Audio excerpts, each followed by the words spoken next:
உடன்படிக்கை சீயோன் என்னும் தாவீதின் நகரத்திலிருந்து கொண்டு வரும்படி சாலமோன் இஸ்ரவேலின் மூப்பரையும் கோத்திர பிரபுக்களாகிய இஸ்ரவேல் புத்திரரில் உள்ள பிதாக்களின் தலைவர் அனைவரையும் எருசலேமில் ராஜாவாகிய 1 ராஜாக்கள் 8ஆம் அதிகாரம்.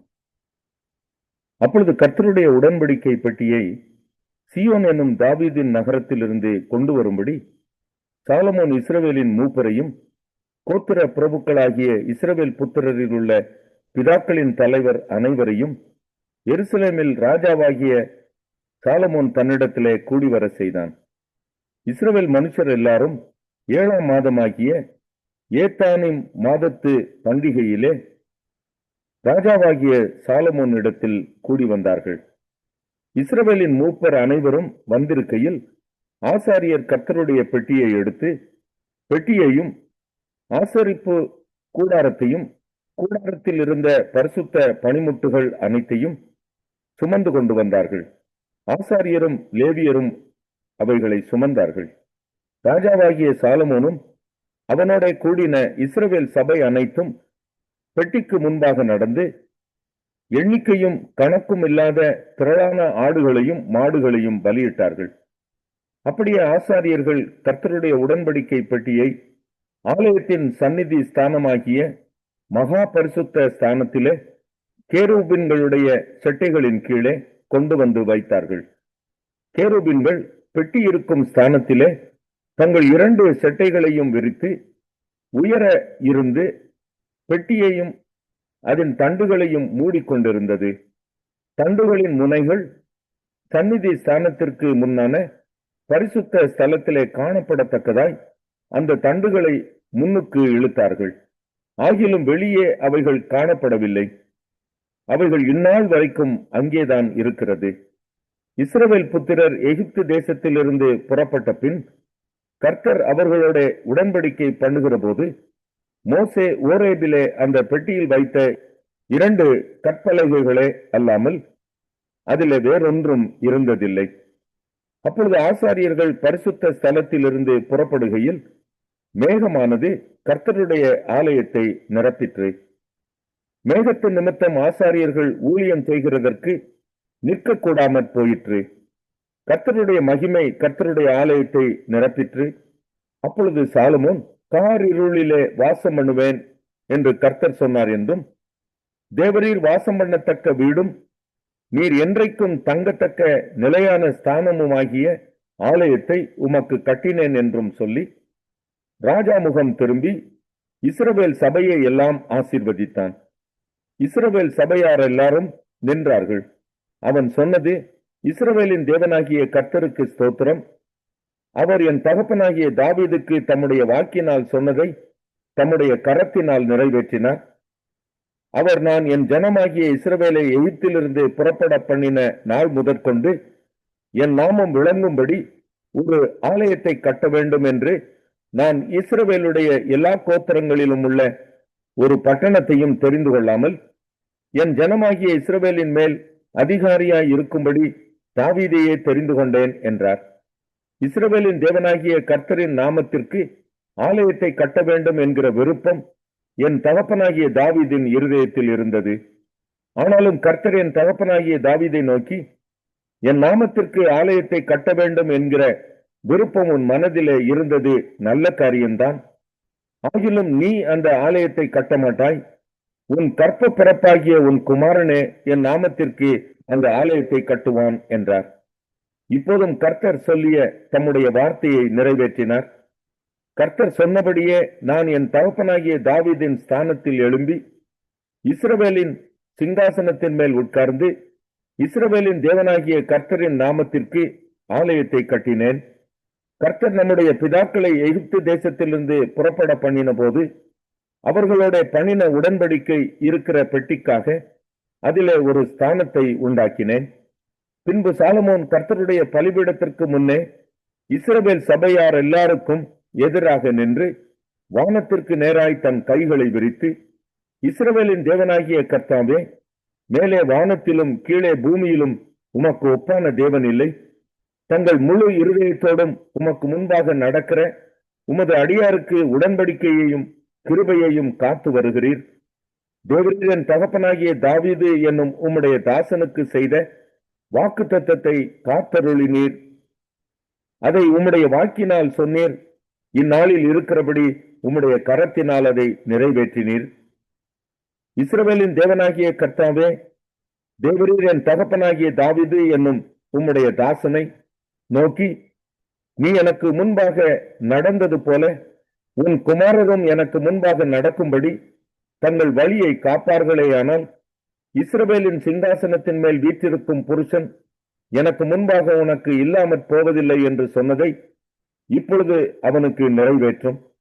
இஸ்ரவேலின் தேவனே, என் தகப்பனாகிய தாவீது என்னும் உம்முடைய தாசனுக்கு சொன்ன உம்முடைய வார்த்தை மெய் என்று விளங்குவதாக. தேவன் மெய்யாக பூமியிலே வாசம் பண்ணுவாரோ? இதோ வானங்களும் வானாதி வானங்களும் உம்மை கொள்ளாதே. நான் கட்டின இந்த ஆலயம் எம்மாத்திரம்? என் தேவனாகிய கர்த்தாவே, உமது அடியேன் என்று உமது சந்நிதியில் செய்கிற விண்ணப்பத்தையும் மன்றாட்டையும் கேட்டு உமது அடியனுடைய விண்ணப்பத்தையும் வேண்டுதலையும் திருவுளத்தில் கொண்டருளும். உமது அடியன் இவ்விடத்திலே செய்யும் விண்ணப்பத்தை கேட்கும்படி என்னுடைய நாமம் விளங்கும் என்று நீர் சொன்ன ஸ்தலமாகிய இந்த ஆலயத்தின் மேல் உம்முடைய கண்கள் இரவும் பகலும் திறந்திருப்பதாக. உமது அடியானும் இந்த ஸ்தலத்திலே விண்ணப்பம் செய்ய போகிற உமது ஜனமாகிய இஸ்ரவேலும் பண்ணும் ஜெபத்தை கேட்டருளும். பரலோகமாகிய உம்முடைய வாசஸ்தலத்திலே அதை நீர் கேட்பீராக, கேட்டு மன்னிப்பீராக. ஒருவன் தன் அயலானுக்கு குற்றம் செய்திருக்கையில் இவன் அவனை ஆணையிட சொல்லும் போது அந்த ஆணை இந்த ஆலயத்திலே உம்முடைய பலிபீடத்திற்கு முன் வந்தால், அப்பொழுது பரலோகத்தில் இருக்கிற தேவரீர் கேட்டு துன்மார்க்கனுடைய நடக்கையை அவன் தலையின் மேல் சுமர பண்ணி அவனை குற்றவாளியாக தீர்க்கவும், நீதிமானுக்கு அவனுடைய நீதிக்கு தக்கதாய் செய்து அவனை நீதிமானாக்கவும் தக்கதாய் உமது அடியாரை நியாயம் தீர்ப்பீராக. உம்முடைய ஜனங்களாகிய இஸ்ரவேலர் உமக்கு விரோதமாய் பாவம் செய்ததின் நிமித்தம் சத்ருவுக்கு முன்பாக முறிந்து போய் உம்மிடத்திற்கு திரும்பி உம்முடைய நாமத்தை அறிக்கை பண்ணி இந்த ஆலயத்துக்கு நேராக உம்மை நோக்கி விண்ணப்பத்தையும் வேண்டுதலையும் செய்தால், பரலோகத்தில் இருக்கிற தேவரீர் கேட்டு உம்முடைய ஜனமாகிய இஸ்ரவேலின் பாவத்தை மன்னித்து அவர்கள் பிதாக்களுக்கு நீர் கொடுத்த தேசத்துக்கு அவர்களை திரும்பி வர பண்ணுவீராக. அவர்கள் உமக்கு விரோதமாய் பாவம் செய்ததினால் வானம் அடைபட்டு மழை பெய்யாதிருக்கும் போது அவர்கள் இந்த ஸ்தலத்திற்கு நேராக விண்ணப்பம் செய்து உம்முடைய நாமத்தை அறிக்கை பண்ணி தங்களை தேவரீர் கிளேசப்படுத்துகையில் தங்கள் பாவங்களை விட்டு திரும்பினால், பரலோகத்தில் இருக்கிற தேவரீர் கேட்டு உமது அடியாரும் உமது ஜனமுமாகிய இஸ்ரவேலும் செய்த பாவத்தை மன்னித்து அவர்கள் நடக்க வேண்டிய நல் வழியை அவர்களுக்கு போதித்து தேவரீர் உமது ஜனத்திற்கு சுதந்திரமாக கொடுத்த உமது தேசத்தில் மழை பெய்ய கட்டளையிடுவீராக.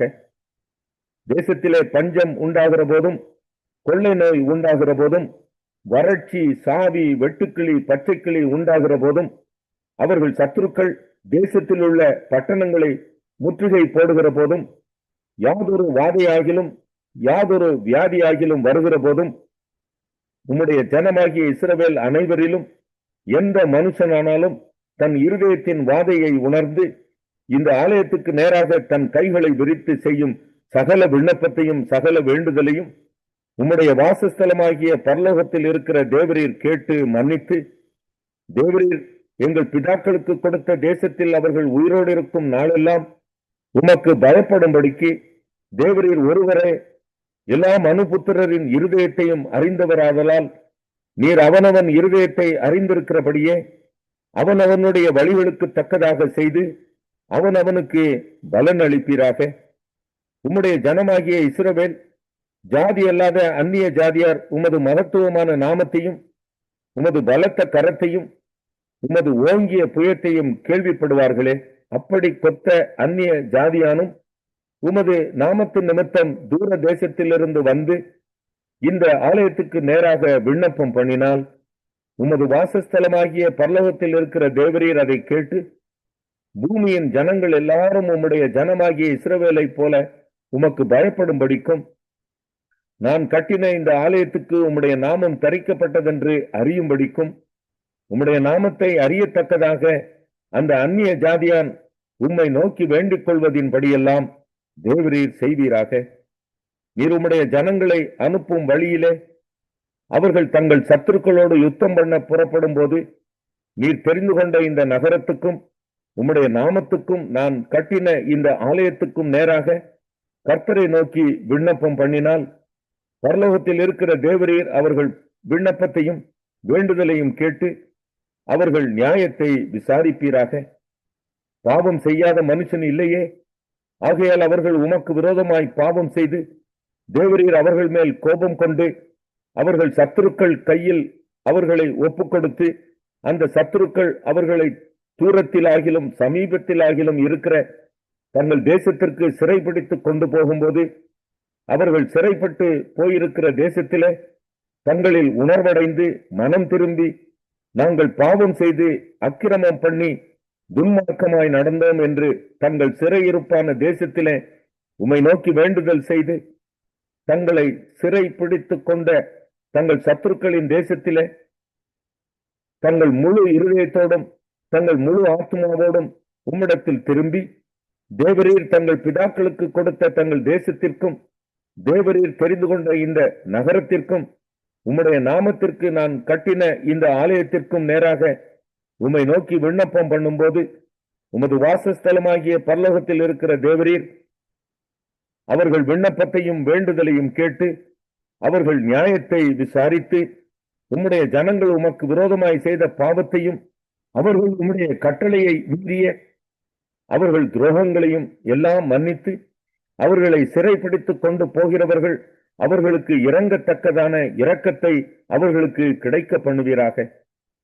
அவர்கள் எகிப்தென்கிற இருப்பு காலவாயின் நடுவிலிருந்து தேவரீர் புறப்பட பண்ணின உம்முடைய ஜனமும் உம்முடைய சுதந்திரமுமாய் இருக்கிறார்களே. அவர்கள் உம்மை நோக்கி வேண்டிக் கொள்வதின் படியெல்லாம் தேவரீர் அவர்களுக்கு செய்யும்படி உம்முடைய கண்கள் உமது அடியானின் வேண்டுதலுக்கும் உமது ஜனமாகிய இஸ்ரவேலின் வேண்டுதலுக்கும் திறந்திருப்பதாக. கர்த்தராகிய ஆண்டவரே, நீர் எங்கள் பிதாக்களை எகிப்து தேசத்திலிருந்து புறப்பட பண்ணும்போது உம்முடைய தாசனாகிய மோசேயை கொண்டு சொன்னபடியே தேவரீர் பூமியின் சகல ஜனங்களிலும் அவர்களை உமக்கு சுதந்திரமாக பிரித்தெடுத்தீரே என்று விண்ணப்பம் பண்ணினான்.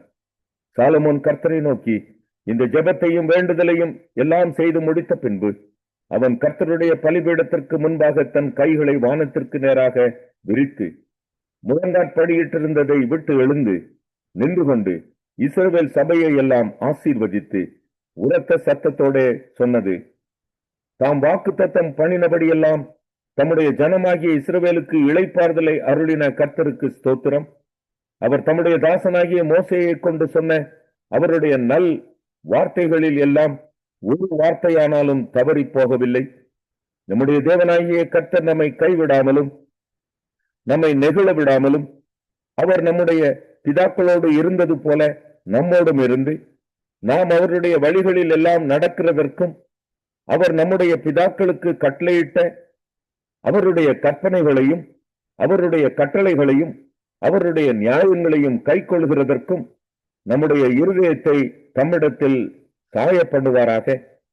கர்த்தரே தேவன், வேறொருவரும் இல்லை என்பதை பூமியின் ஜனங்கள் எல்லாம் அறியும்படியாக அவர் தமது அடியானுடைய நியாயத்தையும் தமது ஜனமாகிய இஸ்ரவேலின் நியாயத்தையும் அந்தந்த நாளில் நடக்கும் காரியத்துக்கு தக்கதாய் விசாரிப்பதற்கு நான் கர்த்தருக்கு முன்பாக விண்ணப்பம் பண்ணின இந்த என்னுடைய வார்த்தைகள் இரவும் பகலும் நம்முடைய தேவனாகிய கர்த்தருடைய சந்நிதியில் இருப்பதாக. ஆதலால் இந்நாளில் இருக்கிறது போல நீங்கள் அவர் கட்டளைகளில் நடந்து அவர் கற்பனைகளை கைக்கொள்ள உங்கள் இருதயம் நம்முடைய தேவனாகிய கர்த்தரோடு உத்தமமாய் இருக்க கடவது என்றான். பின்பு ராஜாவும் அவனோட இருந்த இஸ்ரவேல் அனைவரும் கர்த்தருடைய சந்நிதியில் பலிகளை செலுத்தினார்கள். சாலமோன் கர்த்தருக்கு சமாதான பலிகளாக 20,000 மாடுகளையும் 120,000 ஆடுகளையும் பலியிட்டான். இவ்விதமாய் ராஜாவும் இஸ்ரவேல் புத்திரர் அனைவரும் கர்த்தருடைய ஆலயத்தை பிரதிஷ்டை பண்ணினார்கள். கர்த்தருடைய சந்நிதியில் இருந்த வெண்கல பலிபீடம் சர்வாங்க தகன பலிகளையும் போஜன பலிகளையும் சமாதான பலிகளின் நிணத்தையும் கொள்ள மாட்டாமல் சிறிதா இருந்தபடியினால் ராஜா கர்த்தருடைய ஆலயத்திற்கு முன் இருக்கிற பிரகாரத்தின் நடு மையத்தை பரிசுத்தப்படுத்தி அன்றைய தினம் அங்கே சர்வாங்க தகன பலிகளையும் போஜன பலிகளையும் சமாதான பலிகளின் நிணத்தையும் செலுத்தினான். அக்காலத்தில் தானே சாலமோனும் ஆமாத்தின் எல்லை தொடங்கி எகிப்தின் நதி மட்டும் இருந்து வந்து அவனோட இருந்த பெரிய கூட்டமாகிய இஸ்ரவேல் அனைத்தும் நம்முடைய தேவனாகிய கர்த்தருடைய சந்நிதியில் 7 நாளும் அதற்கு பின்பு வேறே 7 நாளும் ஆக 14 நாள் வரைக்கும் பண்டிகையை ஆசரித்தார்கள். 8ஆம் நாளிலே ஜனங்களுக்கு விடை கொடுத்து அனுப்பினான். அவர்கள் ராஜாவை வாழ்த்தி கர்த்தர் தமது தாசனாகிய தாவீதுக்கும் தமது ஜனமாகிய இஸ்ரவேலுக்கும் செய்த எல்லா நன்மைக்காகவும் சந்தோஷப்பட்டு எரேமியா 34ஆம் அதிகாரம். பாபிலோன் ராஜாவாகிய நேபுகாத் நேச்சாரும் அவனுடைய சர்வ சேனையும் அவன் ஆள்கைக்குட்பட்ட பூமியின் சகல ராஜ்யங்களும் சகல ஜனங்களும் எருசலேமுக்கும் அதை சேர்ந்த சகல பட்டணங்களுக்கும் விரோதமாக யுத்தம் பண்ணுகையில் எரேமியாவுக்கு கர்த்தரால் உண்டான வார்த்தை. இஸ்ரவேலின் தேவனாகிய கர்த்தர் உரைக்கிறது என்னவென்றால், நீ போய் யூதாவின் ராஜாவாகிய சிதேக்கியாவின் இடத்தில் பேசி அவனுக்கு சொல்ல வேண்டியது, இதோ நான் இந்த நகரத்தை பாபிலோன் ராஜாவின் கையில் ஒப்பு கொடுக்கிறேன். அவன் இதை அக்கினியால் சுட்டரிப்பான். நீ அவன் கைக்கு தப்பி போகாமல் நிச்சயமாய் பிடிபட்டு அவன் கையில் ஒப்பு கொடுக்கப்படுவாய். உன் கண்கள் பாபிலோன் ராஜாவின் கண்களை காணும். அவன் வாய் உன் வாயோடு பேசும். நீ பாபிலோனுக்கு போவாய் என்று கர்த்தர் சொல்லுகிறார். ஆகிலும் யூதாவின் ராஜாவாகிய சிதேக்கியாவே, கர்த்தருடைய வார்த்தையை கேள். உன்னை குறித்து கர்த்தர் சொல்லுகிறது என்னவென்றால், நீ பட்டயத்தாலே சாவதில்லை, சமாதானத்தோடே சாவாய். உனக்கு முன் இருந்த ராஜாக்களாகிய உன் பிதாக்களின் நிமித்தம் கந்த வர்க்கங்களை கொளுத்தினது போல உன் நிமித்தமும் கொளுத்தி ஐயோ ஆண்டவனே என்று சொல்லி உனக்காக புலம்புவார்கள். இது நான் சொன்ன வார்த்தை என்று கர்த்தர் உரைத்தார் என்று சொல் என்றார். இந்த வார்த்தைகளை எல்லாம் தீர்க்கதரிசியாகிய எரேமியா எருசலேமிலே யூதாவின் ராஜாவாகிய சிதேக்கியாவின் இடத்தில் சொன்னான். அப்பொழுது பாபிலோன் ராஜாவின் சேனைகள் எருசலேமுக்கு விரோதமாகவும் யூதாவின் எல்லா பட்டணங்களிலும் மீந்த பட்டணங்கள் ஆகிய லாகீசுக்கும் அசேக்காவுக்கும் விரோதமாகவும் யுத்தம் பண்ணி கொண்டிருந்தது. யூதாவின் அரணிப்பான பட்டணங்களில் இவைகளே மீந்திருந்தவைகள். ஒருவனும் யூத ஜாதியானாகிய தன் சகோதரனை அடிமை கொள்ளாதபடிக்கு அவன் எபிரேயனாகிய தன் வேலைக்காரனையும் எபிரேய ஸ்திரீ ஆகிய தன் வேலைக்காரியையும் சுயாதீனராக அனுப்பிவிட வேண்டும் என்று அவர்களுக்கு விடுதலையை கூறும்படி ராஜாவாகிய சிதேக்கியா எருசலேமில் இருக்கிற எல்லா ஜனத்தோடும் உடன்படிக்கை பண்ணின பின்பு எரேமியாவுக்கு கர்த்தரால் வார்த்தை உண்டாயிற்று.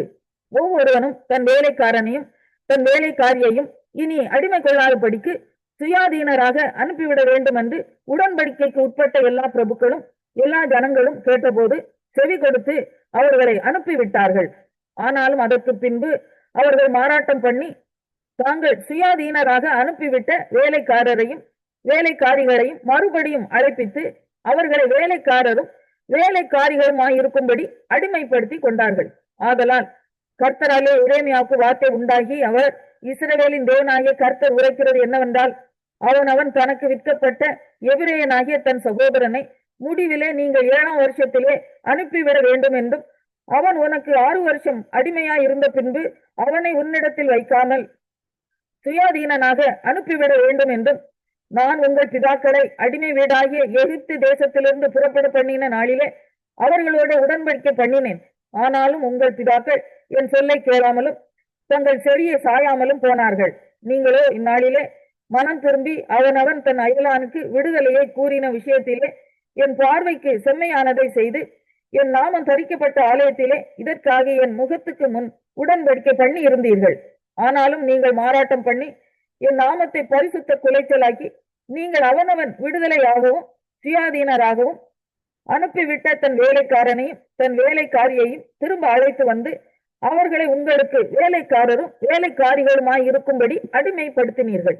ஆகையால் கர்த்தர் சொல்லுகிறது என்னவென்றால், நீங்கள் அவனவன் தன் சகோதரனுக்கும் அவனவன் தன் அயலானுக்கும் விடுதலையை கூறின விஷயத்தில் என் சொல்லை கேளாமற் போனீர்களே, இதோ நான் உங்களை பட்டயத்துக்கும் கொள்ளை நோய்க்கும் பஞ்சத்துக்கும் ஒப்பு கொடுக்கிற விடுதலையை உங்களுக்கு கூறுகிறேன். பூமியின் ராஜ்யங்களில் எல்லாம் அலைகிறதற்கும் உங்களை ஒப்பு கொடுப்பேன் என்று கர்த்தர் சொல்லுகிறார்.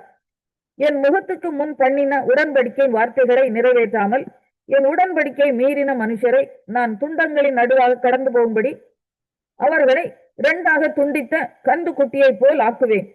கந்து குட்டியின் துண்டுகளின் நடுவே கடந்து போன யூதாவின் பிரபுக்களையும் எருசலேமின் பிரபுக்களையும் பிரதானிகளையும் ஆசாரியர்களையும் தேசத்தின் சகல ஜனங்களையும் அப்படி செய்து நான் அவர்களை அவர்கள் சத்துருக்களின் கையிலும் அவர்கள் பிராணனை வாங்க தேடுகிறவர்களின் கையிலும் ஒப்பு கொடுப்பேன். அவர்களுடைய பிரேதம் ஆகாயத்தின் பறவைகளுக்கும் பூமியின் மிருகங்களுக்கும் இரையாகும். யூதாவின் ராஜாவாகிய சிதேக்கியாவையும் அவனுடைய பிரபுக்களையும் அவர்கள் சத்துருக்களின் கையிலும் அவர்கள் பிராணனை வாங்க தேடுகிறவர்களின் கையிலும் உங்களை விட்டு பேர்ந்து போன பாபிலோன் ராஜாவினுடைய சேனைகளின் கையிலும் ஒப்பு கொடுப்பேன். இதோ நான் கட்டளை கொடுத்து அவர்களை இந்த நகரத்துக்கு திரும்ப பண்ணுவேன். அவர்கள் அதற்கு விரோதமாக யுத்தம் பண்ணி அதை பிடித்து அதை அக்கினியினால் சுட்டரிப்பார்கள். யூதாவின் பட்டணங்களையும் ஒருவரும் அவைகளில் குடியிராதபடி பாழாய் போக பண்ணுவேன் என்று. மார்க்கு 8ஆம் அதிகாரம். அந்த நாட்களிலே திரளான ஜனங்கள் கூடி வந்திருக்கையில் அவர்கள் சாப்பிடுகிறதற்கு ஒன்றுமில்லாத போது இயேசு தம்முடைய சீஷரை அழைத்து, ஜனங்களுக்காக பரிதவிக்கிறேன். இவர்கள் இப்பொழுது என்னிடத்தில் தங்கியிருந்த 3 நாளாய் சாப்பிட ஒன்றுமில்லாதிருக்கிறார்கள். இவர்களில் சிலர் தூரத்திலிருந்து வந்தவர்களாகையால் நான் இவர்களை பட்டினியாய் வீட்டிற்கு அனுப்பிவிட்டால் வழியில் சோர்ந்து போவார்களே என்றார். அதற்கு அவருடைய சீஷர்கள், இந்த வனாந்தரத்திலே ஒருவன் எங்கே இருந்து அப்பங்களை கொண்டு வந்து இத்தனை பேர்களை திருப்தியாக்க கூடும் என்றார்கள். அதற்கு அவர், உங்களிடத்தில் எத்தனை அப்பங்கள் உண்டு என்று கேட்டார். அவர்கள் 7 அப்பங்கள் உண்டு என்றார்கள். அப்பொழுது அவர் ஜனங்களை தரையிலே பந்தி இருக்க கட்டளையிட்டு அந்த 7 அப்பங்களையும் எடுத்து ஸ்தோத்திரம் பண்ணி பிட்டு அவர்களுக்கு பரிமாறும்படி சீஷர்களிடத்தில் கொடுத்தார். அவர்கள் ஜனங்களுக்கு பரிமாறினார்கள். சில சிறு மீன்களும் அவர்களிடத்தில் இருந்தது. அவர் அவைகளையும் ஆசீர்வதித்து அவர்களுக்கு பரிமாறும்படி சொன்னார். அவர்கள் சாப்பிட்டு திருப்தி அடைந்தார்கள். மீதியான துணிக்கைகளை 7 கூடை நிறைய எடுத்தார்கள். சாப்பிட்டவர்கள் ஏறக்குறைய 4000 பேராயிருந்தார்கள். பின்பு அவர் அவர்களை அனுப்பிவிட்டார். உடனே அவர் தம்முடைய சீஷரோட கூட படவில் ஏறி தல்மானுத்தாவின் எல்லைகளில் வந்தார். அப்பொழுது பரிசேயர் வந்து அவருடைய தர்க்கிக்க தொடங்கி அவரை சோதிக்கும்படி வானத்திலிருந்து ஒரு அடையாளத்தை காண்பிக்க வேண்டும் என்று கேட்டார்கள். அவர் தம்முடைய ஆவியில் பெருமூச்சு விட்டு, இந்த சந்ததியார் அடையாளம் தேடுகிறது என்ன? இந்த சந்ததியாருக்கு ஒரு அடையாளமும் கொடுக்கப்படுவதில்லை என்று மெய்யாகவே உங்களுக்கு சொல்லுகிறேன் என்று சொல்லி அவர்களை விட்டு மறுபடியும் படவில் ஏறி அக்கறைக்கு போனார். சீஷர்கள் அப்பங்களை கொண்டு வர மறந்து போனார்கள். படவிலே அவரிடத்தில் ஒரு அப்பம் மாத்திரம் இருந்தது. அவர் அவர்களை நோக்கி, நீங்கள் பரிசேயருடைய புளித்த மாவை குறித்தும் ஏரோதின் புளித்த மாவை குறித்தும் எச்சரிக்கையாயிருங்கள் என்று கற்பித்தார். அதற்கு அவர்கள், நம்மிடத்தில் அப்பங்கள் இல்லாதபடியால் இப்படி சொல்லுகிறார் என்று தங்களுக்குள்ளே யோசனை பண்ணி கொண்டார்கள். இயேசு அதை அறிந்து அவர்களை நோக்கி, உங்களிடத்தில் அப்பங்கள் இல்லாதபடியினால் நீங்கள் யோசனை பண்ணுகிறது என்ன? இன்னும் சிந்தியாமலும் உணராமலும் இருக்கிறீர்களா? இன்னும் உங்கள் இருதயம் கடினமாயிருக்கிறதா? உங்களுக்கு கண்கள் இருந்தும் காணாதிருக்கிறீர்களா? காதுகள் இருந்தும் கேளாதிருக்கிறீர்களா? நினைவு கூறாமலும் இருக்கிறீர்களா? நான் 5 அப்பங்களை 5000 பேருக்கு பங்கிட்ட போது மீதியான துணிக்கைகளை எத்தனை கூடை நிறைய எடுத்தீர்கள் என்று கேட்டார். 12 என்றார்கள். நான் 7 அப்பங்களை 4000 பேருக்கு பங்கிட்ட போது மீதியான துணிக்கைகளை எத்தனை கூடை நிறைய எடுத்தீர்கள் என்று கேட்டார். 7 என்றார்கள். அப்படியானால் நீங்கள் உணராதிருக்கிறது எப்படி என்றார். பின்பு அவர் பெத்சாயிதா ஊருக்கு வந்தார். அப்பொழுது ஒரு குருடனை அவரிடத்தில் கொண்டு வந்து அவனை தொடும்படி அவரை வேண்டிக் கொண்டார்கள். அவர் குருடனுடைய கையை பிடித்து அவனை கிராமத்துக்கு வெளியே அழைத்துக் கொண்டு போய் அவன் கண்களில் உமிழ்ந்து அவன் மேல் கைகளை வைத்து, எதையாகிலும் காண்கிறாயா என்று கேட்டார். அவன் ஏறிட்டு பார்த்து, நடக்கிற மனுஷரை மரங்களைப் போல காண்கிறேன் என்றான்.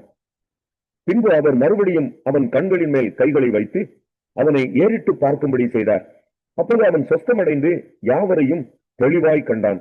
பின்பு அவர் அவனை நோக்கி, நீ கிராமத்தில் பிரவேசியாமலும் கிராமத்தில் இதை ஒருவருக்கும் சொல்லாமலும் இரு என்று சொல்லி அவனை வீட்டிற்கு அனுப்பிவிட்டார். பின்பு இயேசுவும் அவருடைய சீஷர்களும் புறப்பட்டு பிலிப்பு செசரியா பட்டணத்தை சேர்ந்த கிராமங்களுக்கு போனார்கள்.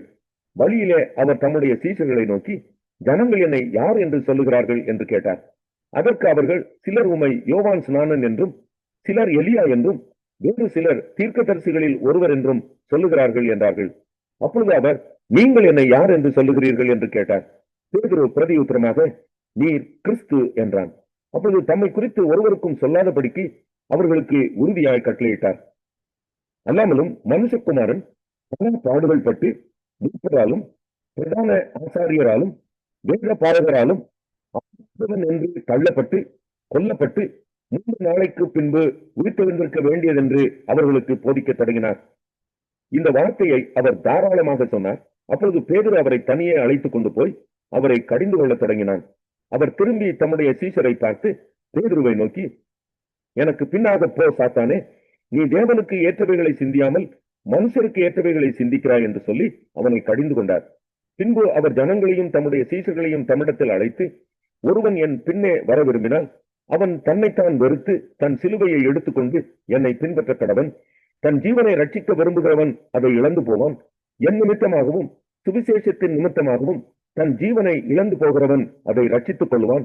மனுஷன் உலகம் முழுவதையும் ஆதாயப்படுத்திக் கொண்டாலும் தன் ஜீவனை நஷ்டப்படுத்தினால் அவனுக்கு லாபம் என்ன? மனுஷன் தன் ஜீவனுக்கு ஈடாக எண்ணத்தை கொடுப்பான். ஆதலால் விபசாரமும் பாவமும் உள்ள இந்த சந்ததியில் என்னை குறித்தும் என் வார்த்தைகளை குறித்தும் எவன் வெட்கப்படுவானோ அவனை குறித்து மனுஷகுமாரனும் தமது பிதாவின் மகிமை பொருந்தினவராய் பரிசு